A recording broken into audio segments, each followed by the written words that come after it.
to the Armed Forces Community Covenant Panel. Agenda item 1, apologies for absence. Yes, Chair, got apologies from Chris Morrell, Rob Salmon, Paul Smith, Neil Tomlin and Yasmin Todd. Thank you. Agenda item 2, disclosure of personal and prejudicial interests from members. Anyone? Thank you. Agenda item 3, I presume we've all read the minutes scrupulously. No? No. Anything you want to bring up from the minutes? No?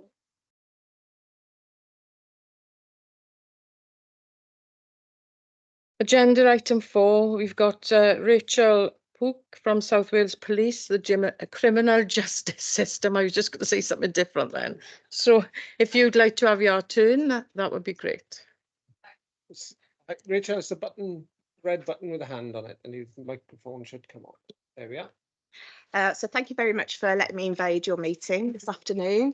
I'm from South Wales Police Criminal Justice Unit, and I've been tasked with a project from the Chief Constable to kind of improve the service that we offer veterans coming into the custody system from the outset. So hopefully kind of more diversion out at the very early stages. So my background is that I was in the prison service for 8 years, and then I was in the probation service, seconded to the court team for 8 years. So I've kind of done the rounds of the criminal justice system and ended up in the police now. So I've got some kind of idea of working with direct service users and the issues and stuff that we face. I wasn't aware I was on the agenda.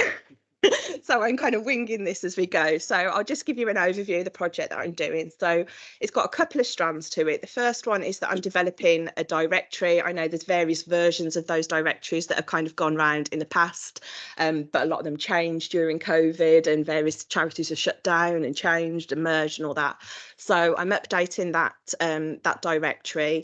That directory will be twofold. It will be available to service users for us to be able to refer directly into, so they've got the information. Should know this by now. Can I just check, is that the same directory that Angela Jackson is developing? We're doing it. She's handed it over. She's given it to you. Yeah, we're kind of working together. So when she saw my name on an email list, she was like, "That amazing." Here you are. So there's a directory for service users to be able to access then, that primarily will be from our custody units. So people coming into the custody suite, we can kind of speak to them then and say, well, have you talked to this charity? Are these any help? But also kind of a professional sharing network as well, kind of making sure all the contact details with individuals are up to date and everything as well, so we can kind of share good practice and ideas. I will be upskilling custody staff and identifying special points of contact within the custody units that have got specialist training with regards to kind of veterans PTSD issues, so we can identify that. I think part of the issue that we're facing is we've got a very young police force, just like we've got a very young prison service. So we've lost the skills of kind of, you know, your older custody sergeants that would sit there and had served themselves and kind of recognise people as they walk through the door. We've kind of lost that a little bit. So we need to be better at kind of identifying those people and feeling comfortable about asking those kind of questions as well. Because I think sometimes people are a bit awkward about asking stuff. We have got questionnaires on custody screenings, but they're not mandatory. So that's a project I'm running with IT to make those questions mandatory. So we're capturing that information straight away. And that's about it at the moment, kind of juggling all of that. So I've been emailing, and you've probably received random emails off me, because any old contacts that I had, I've kind of sent emails out to kind of be added to groups like this, so I can share all that information with you. So that's pretty much what I'm up to. So what you want out of this meeting is for anybody in the room or on screen. Yeah, so if I've not made contact with you, please make contact with me.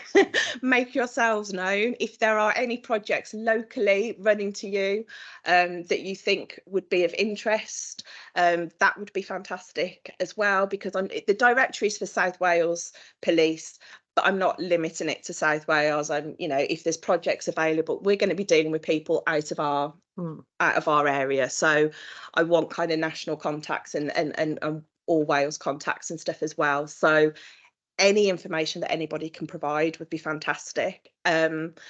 Within the directory itself, I've just got a little blurb of each individual charity, what they offer and their contact details. So if you contact me, I can send you what I've got for that, and you can kind of give it a double check and make sure that you're happy about what's contained. A couple of people have seen what kind of stuff's on there already. And then obviously, as soon as it's up and running, I'll be linking in with you guys and letting it. Okay, has anybody got any questions for Rachel? Oh no. My name is Victoria Williams. I'm the clinical lead for Veterans NHS Wales. Yeah. Have you emailed me? I can't remember. I have emailed Veterans NHS Wales, and I've got your details, and I met a couple of people at Bulldogs last Friday as well, that from your team. Brilliant. Okay, brilliant. And do you want to come to our next clinical network meeting? Yes, please. Okay. I will go to any meetings. I will travel. I will go anywhere. I don't care. I just want to make everybody aware. And I think meetings like this are fantastic. You know, I know we've got people on Teams that are a distance away, but it's that face-to-face contact, isn't it? It's having those conversations and talking to people and making sure that people know one another. And obviously any information that you think I may have within legal terms, then give me a shout and I'll see what I can do. And we're also happy to come in and do some educating and awareness. I will be picking your brain in particular with regards to PTSD training. So that's something in particular that I want to kind of get off the ground. So, because in my experience, when I know that Angela's tried to get Mike Davis from SAPA in, it's everyone's in a rush to get in and get out, and there's not many people around, and it's all quite. I have changed the way these things are done now. People don't tend to run out of meetings I organise. I lock the door and just keep people there until I've said said they're done. So we need to lock them in. Yeah. Okay. And this is, you know, I can go into all these meetings with the caveat that it's coming from the CC and the ACC as well. So people tend to get a bit nervy then and kind of stay longer because they think they're being watched. So lock them in. I'm happy with that. Yeah, it's fine. We have techniques. It's fine. Thanks, Victoria. I didn't think you were going to sit there quiet. Calvin. Hi, Calvin Hugh, KTV Swansea. I was just listening to what Rachel's just been saying. How will that information be transferred then into the prison service? So any risk triggers or support that you engage with an individual, once they come into custody, would we be able to have that information, or do we then have to go through the same procedure and pick up any risks or triggers? Calvin, I don't think we could hear that properly. Is you mic underneath the chin, or it was very muffled, nobody could hear you? Yeah. If you can repeat. If you could put your question in the chat, and then somebody could read it, if that's possible, if we've got a chat function on the Teams. Is that better or worse? Just better or worse? It's not good. It's like muffled. Okay, I'll write it. Okay. All right. Thank you.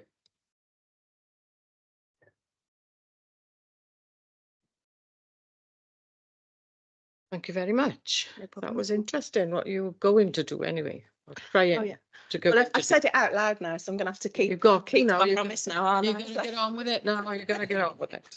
Thank you. Agenda item 5, Armed Forces Covenant Region Project. Finn. Good afternoon. Just let me find that there. Well, plans have been put in place. As you know, Wendy, I've sent them across to you to hold art competitions for both service children, the art of being a military child, and all the school children throughout Swansea Local Authority, the art of D-Day, which will comprise of either a picture, painting, poem, or a short story, giving the young person's interpretation of either D-Day or being a military child. I've also been asked by the Welsh Government to collate any D-Day or Armed Forces Day events that are being held around Swansea, which they would like to put on their database. So if anybody has any events planned, If they could please send the details through to me, I'd really appreciate it.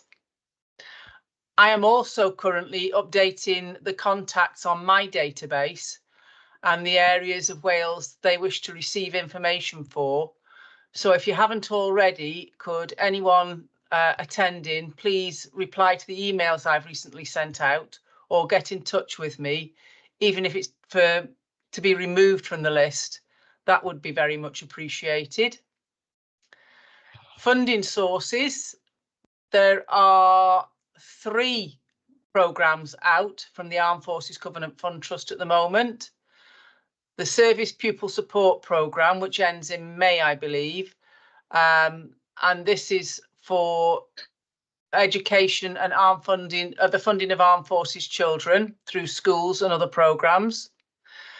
The Major Capital Grants Fund, which is going to be awarded between £75,000 and £500,000 towards projects that support significant refurbishment, including extensions and new builds of rental accommodation that will offer high quality support for veterans with a housing need. And the refurbishment grants programme, which goes up to 75k towards projects that assist in the refurbishment or extension of rental accommodation, well, that will also offer a housing need, but one's a major capital grant and the other's refurbishment. Those 3 are both on, or all 3 on the Armed Forces Covenant Fund Trust website. The Leather Seller Company Foundation is currently offering 20 to 25k over 4 years to tackle the consequences of adverse childhood experiences, ACEs. So if anybody is dealing with anything like that, they can go to the Leather Seller Company Foundation website. The significant dates for funding with the Veterans Foundation are the 30th of July 2024 for a decision in September, and the 15th of October 2024 for a decision in December. The May one you'll have to get in by tomorrow afternoon, and the decision for that is June. But also don't forget to contact your local Volunteers Association.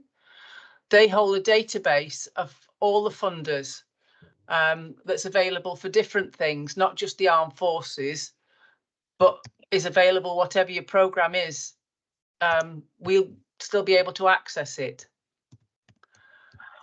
And finally, the role of all the AFLOs in Wales is currently under review by the Welsh Government.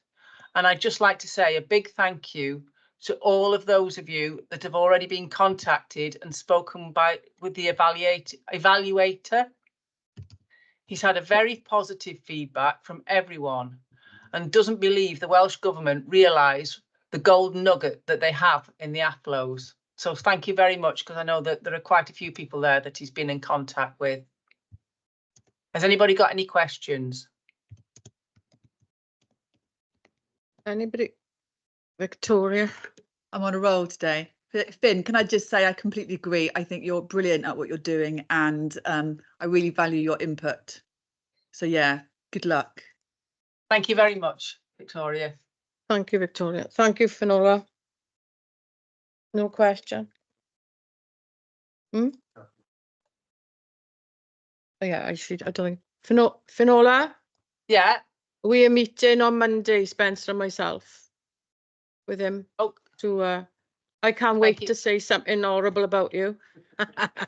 No, I don't mean that. We will do our best. Not for the minutes, but from what I can gather, you'll have to be quite forceful to get a word in edgeways. All right. Okay. Remember that one. Thank you. Thank you. Nobody else got any questions. Agenda item 6, update from MOD, is Captain Hugh Williams. Hi, Councillor Lewis. It's Hugh here, just down the road. I couldn't come in person. I've got to bounce onto another meeting straight after this, so that's why the timelines just didn't work. I'll cover a short update from the Army and then hopefully Andy will be able to give a bit of an update from the Royal Navy perspective. And I don't think we've got anyone from the RAF online at the moment. But I'll just give a quick rundown of what's going on. So as per the previous briefs I've given, there is quite a lot going on that's keeping us on our toes. We've got personnel deployed supporting one of the government's pledges to the former Afghan security force members. So they're distributed across the UK, looking at rehousing Afghan families into the community. And then we've got about 15 deployed currently overseas from our unit, supporting one of the largest NATO exercises that is taking place in Germany and Poland. But alongside that, reservists from 3 Royal Welsh are also out there in quite a significant number as well. So it's not just a logistic exercise, it's quite a large, significant exercise that's taking place. There's lots of planning taking place looking at Normandy 80, with support being provided to events in Swansea, Neath and Port Talbot, and at the UK commemorative event in Southsea. The regiment deploys overseas on a battlefield study in early June to Monte Cassino. We couldn't get Normandy, which is a pity because it would have tied in quite nice with the commemorations for D-Day and Normandy 80, but we weren't that important. There's also a church service, which I hope Mr. Flower will brief on the 9th of June in St. Mary's Church. And this will commemorate D-Day and Normandy commemorations, and invites have been sent out for that by the RBL. Moving on the 27th of June, the unit is working in conjunctions with Ospreys in the community, delivering an event that will support local schools and children in the 14 to 15-year-old age range. If any of you out there are able to come along and support with a stand, an information stand or whatever, we need to look at it from a 14 to 15-year-old perspective. So really, we don't want to be talking to them about probation service and Criminal Justice Act and all that sort of stuff. Hopefully not into that yet.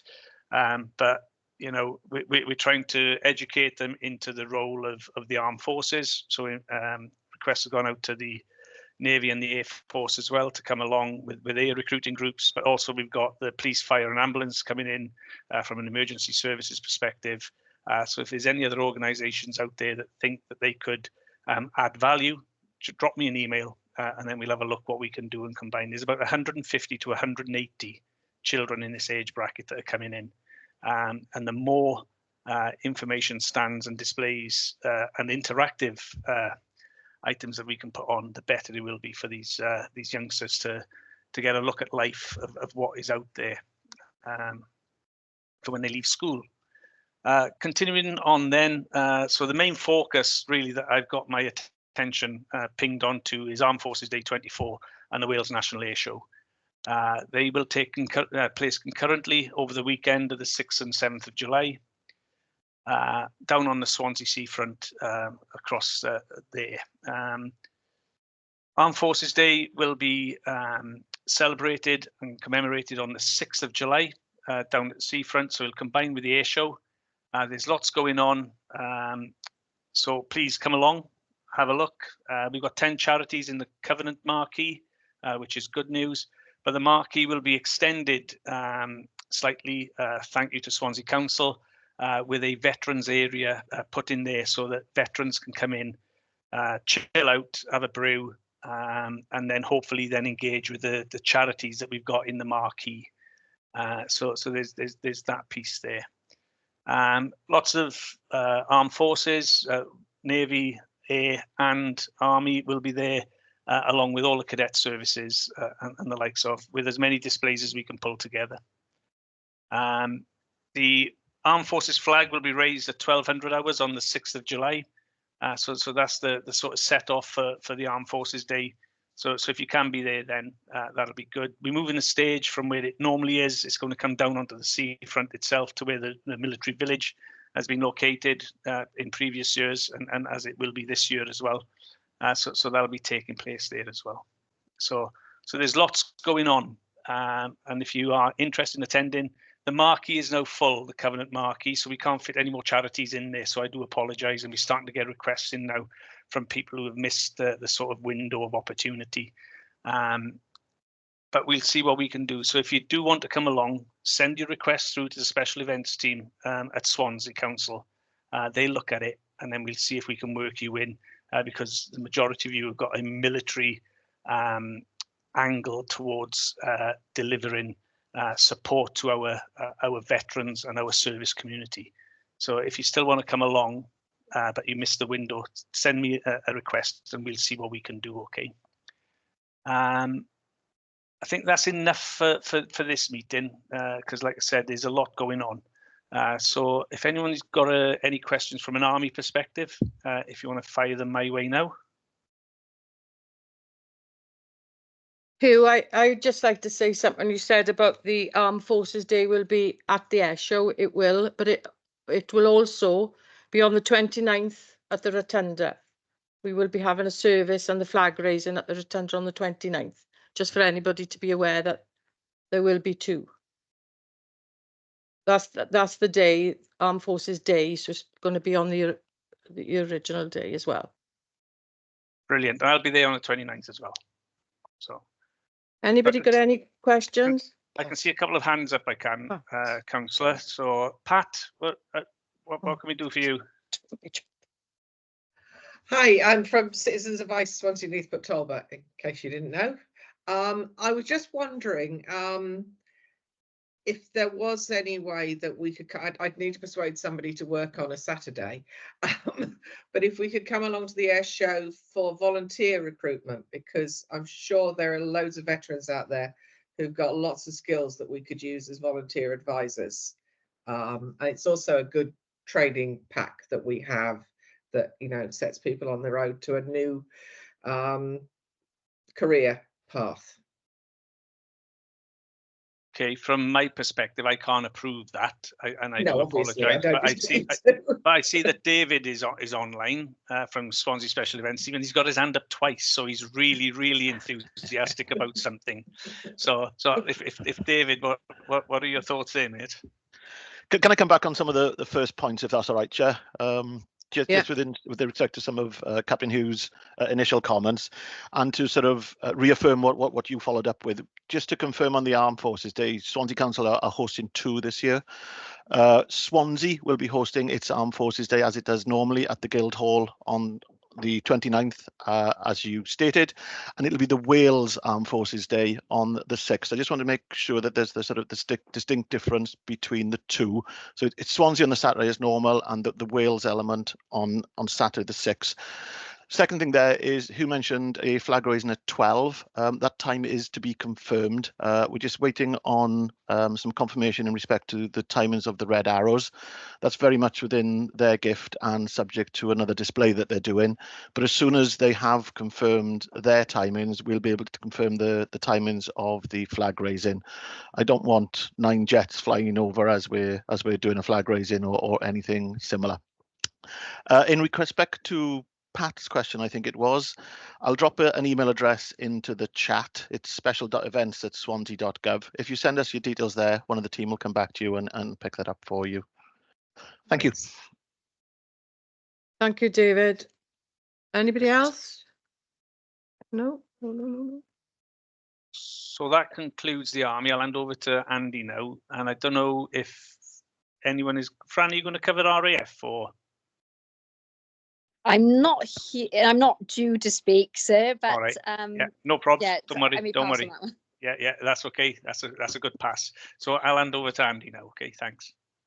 Thank you, Hugh. Good afternoon, Councillor Lewis. Good afternoon, everybody. Lieutenant Commander Andy Davis, Operations Officer, HMS Cambria, and also look after Towie Division, which we operate out of John Chard House on a Monday evening. Not as busy as the Army, the Navy. However, there's things happening in terms of the reserve world in the area. New financial year, new opportunities for Maritime Reserve to support the events. A great meeting last week with colleagues held chaired by Captain Hugh, looking at the different events going on, and we'll be looking to support those, starting with the VE parade on the 5th of May.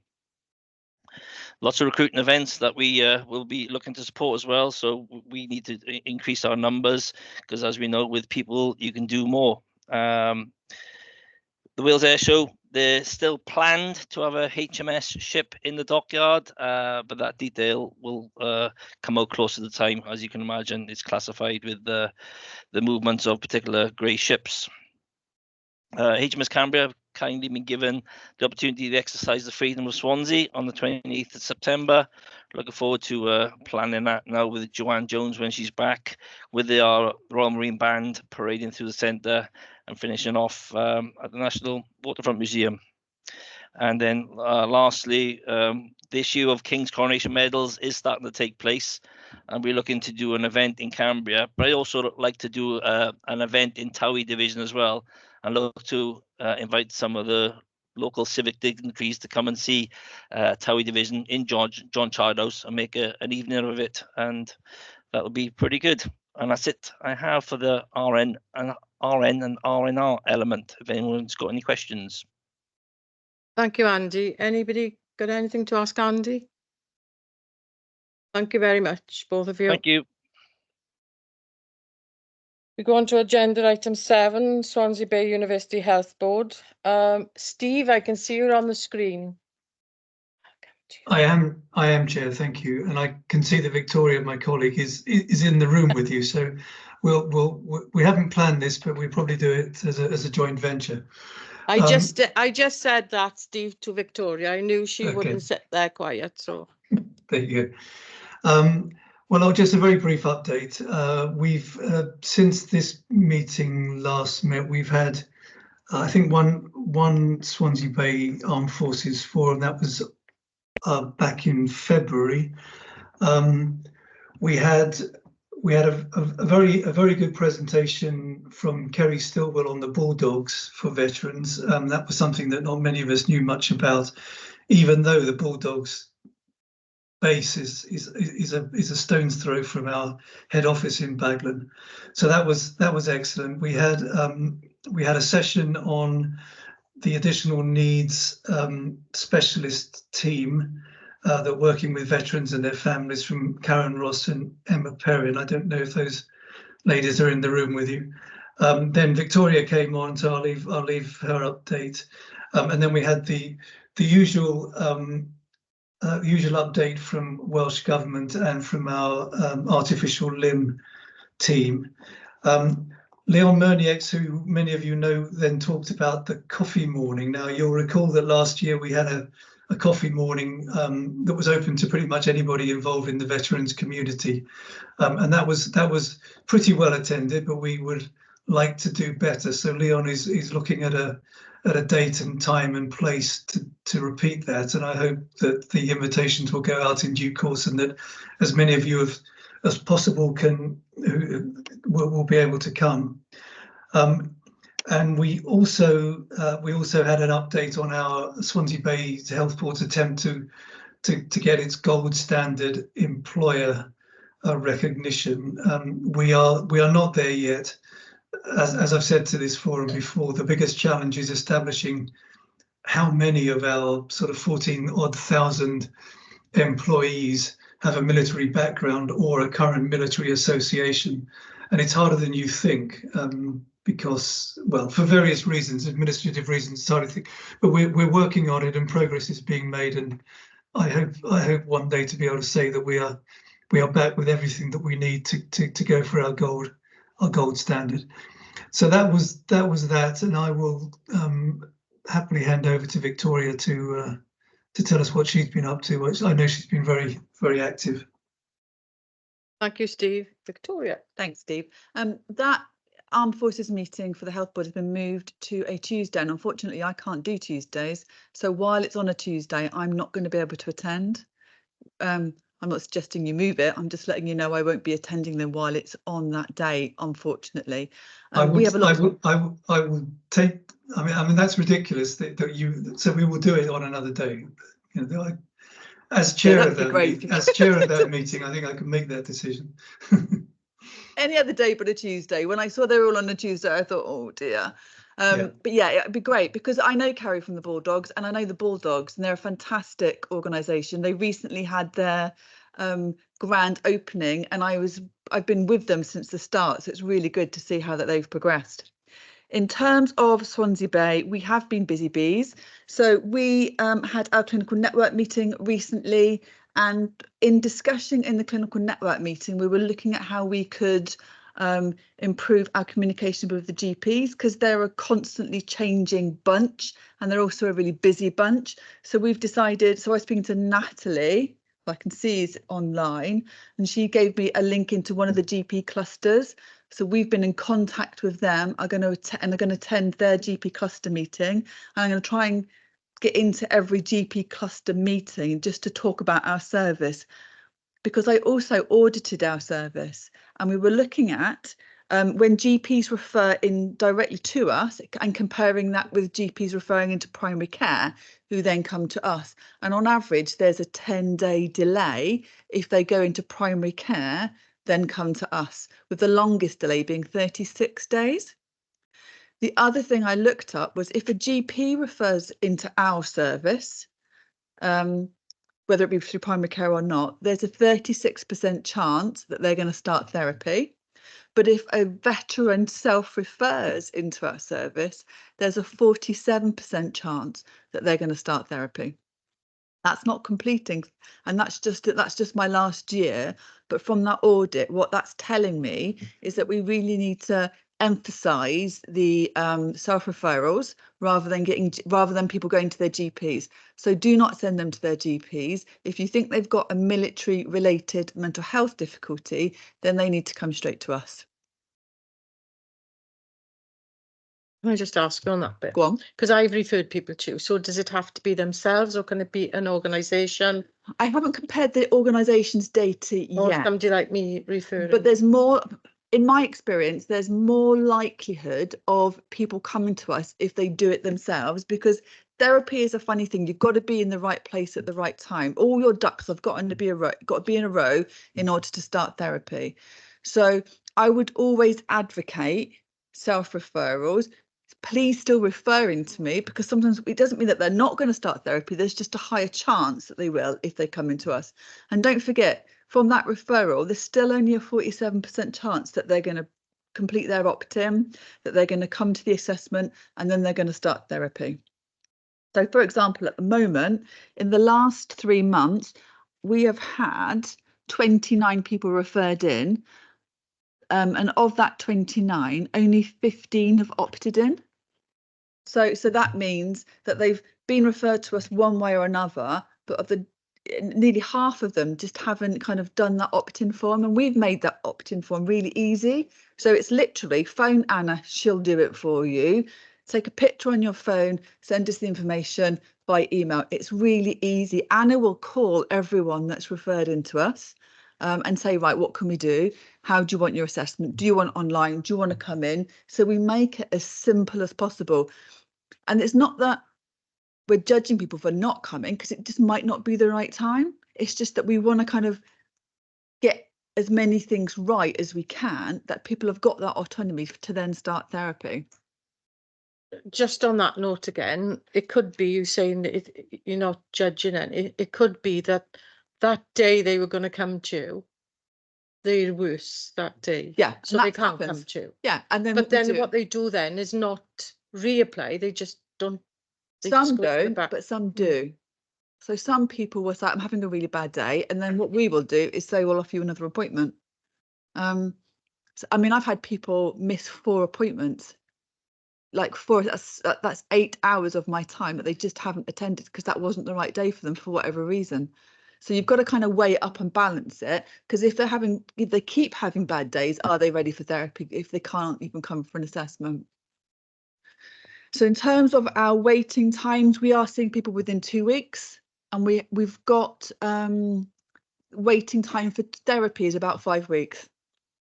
We're offering walk and talk because I'm a fair weather girl and it's nice weather out there. Although I did do a walk and talk during a hailstorm a couple of weeks ago. So I was on Swansea Beach, and the hailstones, let me tell you, they hurt. And that the wind was whipping in my face, and it was a bit biblical is the way I can describe it, but we will go out on the beach, and if people can't be sitting in an office to process their stuff, then we'll go outside and process it. I'm out on Swansea Beach on Friday, for example. So we offer walk and talk, we offer cognitive behavioural therapy, we're offering EMDR. Our other therapist, Sam, he is now trained in EMDR as well. So you've got the best of both worlds. We're also getting really good feedback because Sam goes to the Bulldogs on a Wednesday, and we've had lots of good feedback for Sam being coming part of that community. He's even been nominated for a Patient's Choice Award, which is pretty fab, I think, considering he's only been with us since October, and I've never had one, can I just say, ever. He said to me, well, you've got lots of awards. I went, no, never. So yeah, so it's good. So we're doing all right at the moment. Thanks, Victoria. Brilliant as you with your, and I can't believe you haven't got an award. I really can't believe it. Steve? Just to say to Victoria, the next Yes. meeting of our forum is on Wednesday, the 29th of April. So I've changed Marvellous. it already. I'll be there. Thank you I very haven't, much. but the next two are on Tuesdays, but I will change them. Thank you, Steve. Thank you. Finn? Just following on from Steve's comment about the ERS Gold, if there's anybody out there that wants any help with the Armed Forces Covenant or signing the Armed Forces Covenant, please don't hesitate to get in touch with me. At the end of the day, that is my main role, the Armed Forces Covenant. And I have written to many of you, or most of you recently, that believed you have signed, but the Community Covenant, which was signed by Swansea several years ago, was superseded by the Armed Forces Covenant 10 years ago. So if you haven't signed in the last 10 years, you haven't actually signed the Armed Forces Covenant. And you will need that to apply for Employer Recognition Scheme awards. So please get in touch with me if you need any help. Thank you very much. Finn, you saying about that with the people that maybe not around the table, or people on the screen, or people who are around the table. It isn't for, if it's an employer recognition scheme, which is very confusing to a lot, if you haven't got a business, there's no point in applying, is there? You get, or you can apply for the Bronze Employer Recognition Scheme Award, just having signed the Armed Forces Covenant. So once you have signed the Armed Forces Covenant and had it back from Defence Relationship Management in London to say that they agree with it and you are now registered as having signed the covenant, you can then apply for your Bronze ERS award. That is the main criteria. For silver and gold, there is a lot more involved, and although you don't have to be an employer, it isn't really worth you going for silver and gold unless you are an employer or have a lot of volunteers, etc. Does that clarify?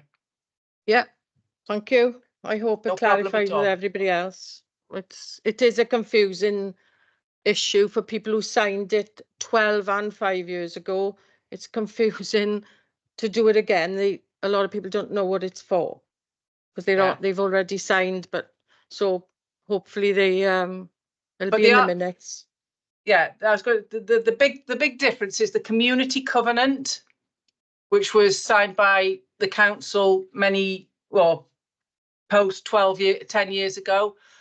That has now been superseded by the Armed Forces Covenant. And with regards to that, if you are an organisation, it doesn't matter.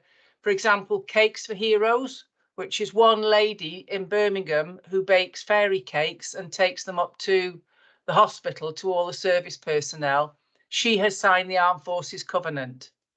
So actually signing of the Armed Forces Covenant, as long as you are an organisation in your own right, be it a charity, be it a health board, council, then you can sign the Armed Forces Covenant and pledge your allegiance with the armed forces. Okay, thank you. Agenda item 8 is supporting pupils from service family, but we haven't got anybody here. And Gareth got the update, which he will send around later. Agenda item 9, update from panel members. And I just want to ask somebody who's sitting in our room, Tom Ho, would you like to say something? Because you haven't been here for a I while. haven't and- physically been here for quite a No, while you haven't now, been 'cause it's just physically. been I know. like a So bit- I feel it's pertinent that you say something. Yeah, the only reason I haven't been here physically for a while is because I'm going around Wales visiting members at home, trying to attend meetings, but attending online. It's difficult to get the physical time to come down and sit here like a lot of people. So I try my best to get here physically because it's where all the networking takes place. So Blesma is going strong. As you know, it's a 90+ year charity.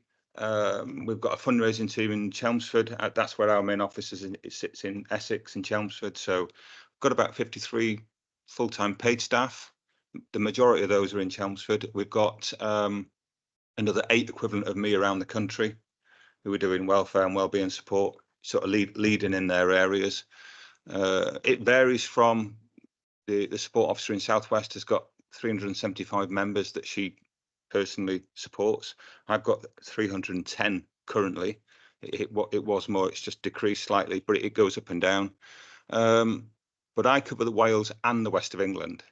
So I have got some members and some widows across a swathe of the west of England, Hereford, going up to just below the Wirral. So it's extremely busy. I've got an outreach officer, Jason. He's still around. He lives in Newport. He does activities and he puts on social lunches, which you're going to come and join us on one, Wendy, soon. We've got social lunches going on in Cardiff, Swansea, Gloucester, Colwyn Bay, Anglesey, Deeside, and Wrexham. So lots going on all the time. The eligibility criteria, if people can sort of take note, and I can send some information around. I think some's actually gone out from the health board.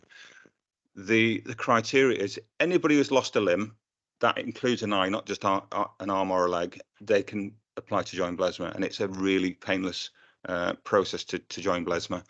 If somebody's lost the use of their limbs, so a spinal injury or something like that, they've lost sight, they've lost hearing, or they've lost speech in service, they can also join Blesma. If somebody's lost the use of their limb outside of service, it's got to be through what we call traumatic incident, so an RTA, a fall, something like that, or an impact to the body. That's also eligibility criteria positive for Blesma. So if anybody knows of anybody like that, then please just send them my way, ask for the referral form, or just get consent and send the details. We're here to support and help people, and it's for life. And once the Blesma member sadly passes away, we'll support the widow or the widower for life as well. I've got plenty of widows.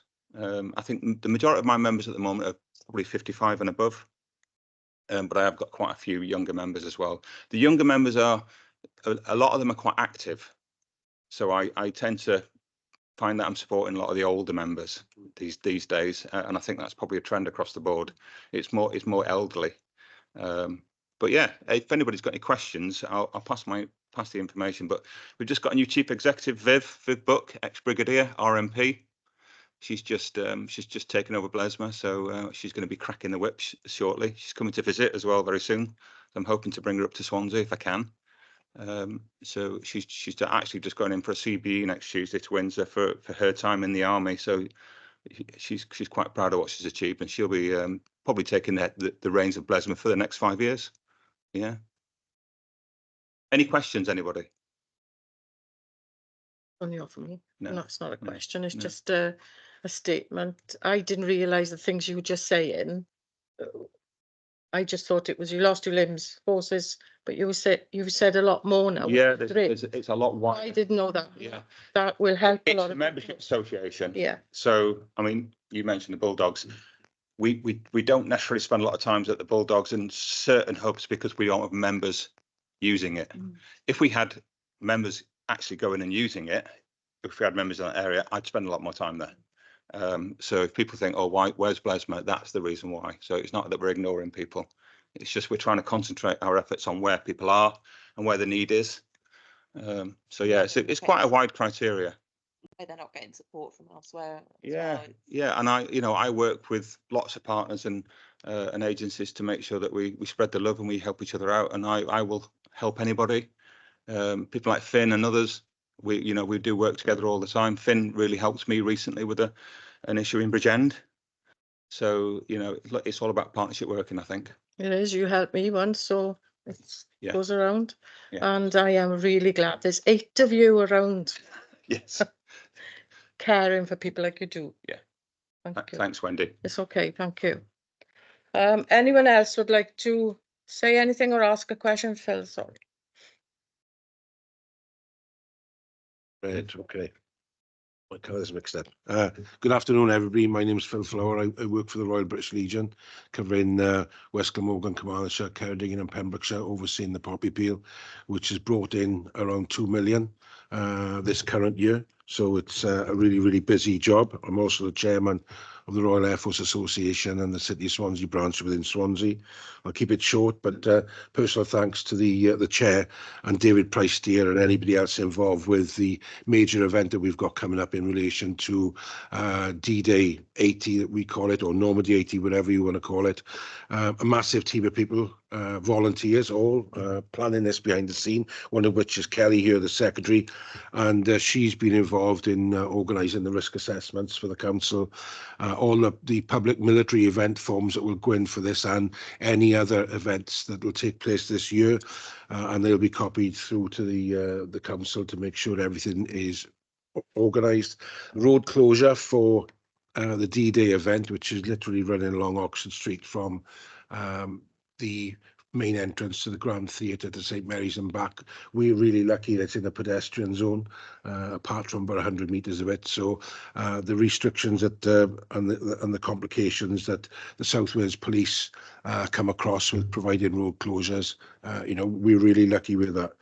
But we've been liaising with hundreds of associations, again with Kelly and the team. A lot of work with BAME and the Windrush associations who were involved in D-Day and many other conflicts. And it's basically going back maybe 20, 30 years with the British Legion to involve as many organisations as possible, which have dropped off, I think, over the years. So the cadet forces have been absolutely immense, and I've made this quite clear that without the cadet forces and their involvement in everything that is involved in the city, whether it's D-Day or Remembrance, then we'd be sadly lacking with a military engagement, and they raise tens of thousands of pounds for the poppy peel. So the event on the 6th of June there, we will send an invite and copy Gareth in as well to the event. We're hoping to have about 600 or 700 people within the church. That obviously brings a lot of commitment in relation to the seating. The cut-off date for that was the 22nd of April, but we will definitely be able to fit the likes of yourselves. And if you want to come, and again, we've been engaging with different associations. The South Wales Police will be providing their halberdiers as well as a marching party, which they haven't done for 30, 40 years. And that will have serving officers, specials and police cadets. And we've actually got 12 members of the NHS, nurses coming along, Fire Service, St John's, RNLI. So if we've missed anybody, I would apologise. And if you want to send us an email to say, hey, we've missed these associations, then please do that. Because this is the format that we're going to use now for Remembrance every year to make sure everybody's included, especially with the Festival of Remembrance and the Brangwyn. And again, Kelly and Clive have really, really stepped up to contact almost every veteran association to make sure that they are playing a major role in Remembrance and everything else we do. So that's it's going to be a great event. We've got the City of Swansea Pipe Band, but they're going to be playing actually in the church. So there's a big change in relation to the service and the way it's been put together in conjunction with the new bishop from Brecon, who's ex-Royal Navy. So there's going to be a lot of engagement, a lot of change involving youth as well for the cadet forces. So, yeah, So that's the invitation. Please let us know if you want to come, and we will ensure that well, I won't ensure, but the secretary will ensure that you've got seats, because I'll probably mess it up. So that's it in relation to the D-Day. I don't know if anybody's got any questions there about that. The other event is what Wendy and David Price-Deer related to, was the 29th of June, which is the City of Swansea Armed Forces Day. And again, I need to have a chat with Wendy and David Price-Deer just to see what the format is, because I know there's a lot of interest in veterans to come to that, as well as the event in the air show. So that's something probably we'll need to have a chat off base with this. And then there's a massive list of events here for remembrance, and again, I'd apologise, it's a city list of events. I know there's lots of other events in Mumbles, Gwasana'n and others that aren't listed here, and I'm sure that the Lord Lieutenant can provide a list of other events throughout the city and county of Swansea that aren't here. The only other thing I would say is that I know we haven't got any representative of the Royal Air Force, so what I've done, I've sent an email to the Wing Commander of the Royal Air Force Air Cadets and his Wing Staff Officer to make sure that they are in a position to come and update in relation to the Royal Air Force Air Cadets. I know we've got the Sea Cadets here, the Army Cadets aren't here today, but they really do play a major role in what we do. So, sorry, I've tried to keep it short, but a massive amount of work ongoing in relation to the veterans and the major events that we've got. And the D-Day service and parade is probably one of the only ones in Wales, so we should be pretty proud of that. And again, the council have played a major role in that. So thank you. Thank you, Phil. No one else? Good. Ruth? Prynhawn, everybody. For those of you that don't know me, my name's Ruth and I work for Fighting with Pride, the LGBT plus military charity. Just an update really about the fact that for the Pride in Veterans Standard, which is free to join, PIVs, very recently Swansea Pride joined, and they're the first Pride across the UK to join, so very pleased about that. For any organisations that want any further information, I'll put it in the chat. I just wondered how Swansea Council were doing with their application, Wendy. I don't know, perhaps Elliot will sees the LGBT champion. Thank you, Ruth, and thank you for that mention. We're obviously very proud to have been the first Pride in the UK to sign up. For Swansea Council, it's currently with our head of HR, so they're just working through that now. But I can't see there being any issue, so hopefully have another one on board soon. Fantastic, thanks ever so much. We're working towards 200 for the UK, and at the moment Wales is still in the lead. Not that I'm competitive or anything, but any organisations that work with veterans, anybody, you can join this for free. I just can't stress it enough. And it's also part of the reparations for all organisations working with veterans to have some sort of kite mark. So you also get access to myself as well for any training issues. So it's an absolute bargain, and I would encourage you to join. What questions do you have for me? Thank you, Ruth. You just make me laugh every time you come on. You're I will know. And it's pop it in the chat, but we have got questions anyway, but pop it in the chat, the details, so everybody can see them. Victoria? Certainly. Not that I'm competitive, but I do want Wales to win. And I think that we've joined as a whole service, haven't we? Yes, you have, yeah. So we don't need to join, the individual health boards don't need to join as well? No. We have got some individual health boards as well, mind, that have joined, that can show. It's up to you, actually, for how you manage it yourselves. So we could join as our own little health board, Veterans NHS Wales, we could, couldn't we? Even though we've got... I think so, yeah, definitely, because wherever this standard is and whoever's joined, it can only be better. So yes, please, that'd be great. I'll put it in the chat. Thank you. Thank you, Ruth. Anybody else? Phil? Ruth, could I just come in on that and apologise if we haven't previously sent you invites to the events that I've just alluded to, and make sure the secretary sends you an invite and that we engage with you and your association as best we can, because it's really important that you're represented at all our events. That's absolutely fantastic. If I'm available, I would be absolutely delighted to attend. Thank you very much. Nobody else? Nobody else got any questions, anything? Okay. No. So I'll close the meeting then, and thank you all for attending. Thank you.